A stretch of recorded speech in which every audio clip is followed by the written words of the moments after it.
Bismillahirrahmanirrahim. Assalamualaikum warahmatullahi wabarakatuh. Perkenalkan, nama saya Rohmatul Ummah, Prodi Manajemen Pendidikan Islam kelas 1D UIN Sunan Gunung Jati, Bandung. Dibuatnya video ini sebagai tugas mata kuliah Ilmu Tauhid. Di sini saya akan menjelaskan tentang aliran Jabariyah, di antaranya pengertian aliran Jabariyah, tokoh-tokoh aliran Jabariyah, ajaran aliran Jabariyah, dan pendapat saya tentang aliran Jabariyah. Pengertian Jabariyah. Kata Jabariyah berasal dari kata jabaro yang berarti memaksa dan mengharuskannya melaksanakan sesuatu, atau secara harfiah dari lafaz al-jabr yang berarti paksaan.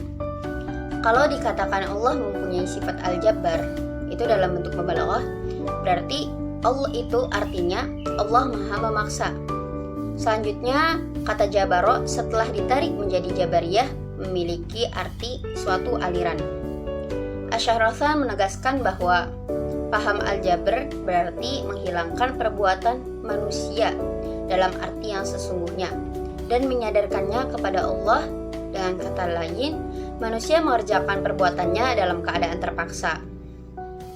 Secara istilah, Jabariyah berarti menyadarkan perbuatan manusia kepada Allah Subhanahu wa Ta'ala. Dalam bahasa Inggris, paham ini disebut fatalism atau predestination. Perbuatan manusia telah ditentukan pada kode dan qadar Tuhan. Aliran Jabariyah ini dibagi menjadi dua. Yang pertama, Jabariyah ekstrim atau murni, dan yang kedua Jabariyah moderat. Yang pertama, Jabariyah ekstrim atau murni.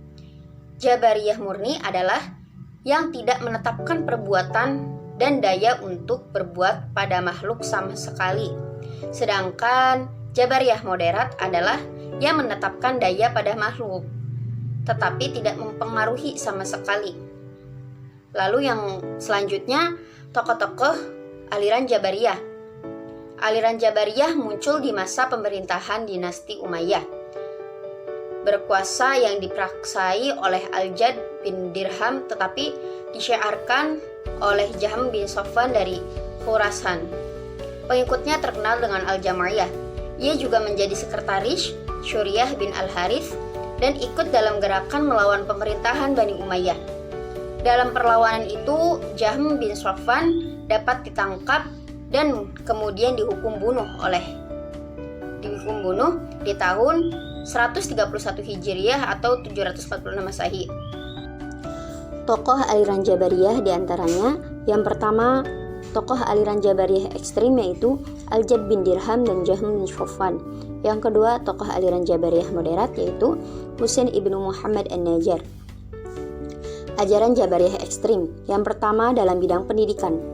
Pendapat Jahm tersebut, maka manusia dalam pandangan Jabariyah tidak perlu melakukan proses pendidikan baik secara formal dan tidak formal, karena tanpa proses pun manusia akan memperoleh pengetahuan yang banyak jika Allah menghendaki.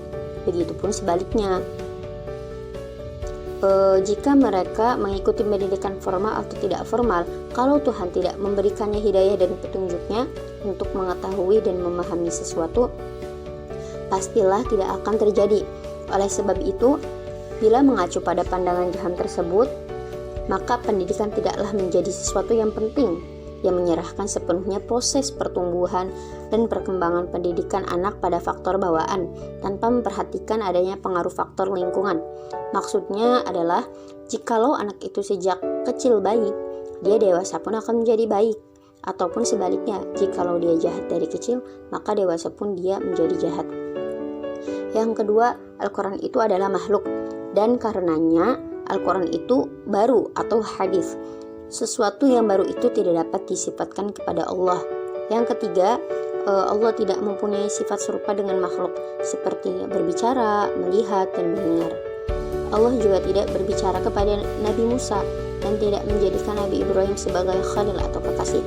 Yang keempat, manusia terpaksa oleh Allah dalam segalanya. Lalu pendapat aliran Jabariyah moderat.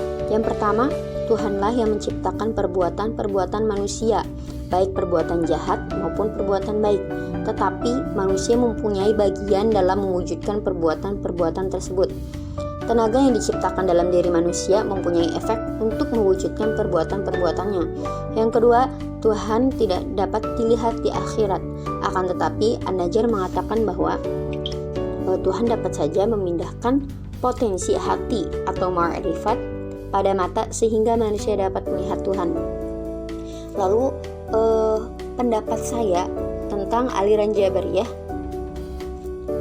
tentang ajaran ini adalah ajaran ini sangatlah contoh, ajaran ini adalah salah contohnya dalam bidang pendidikan.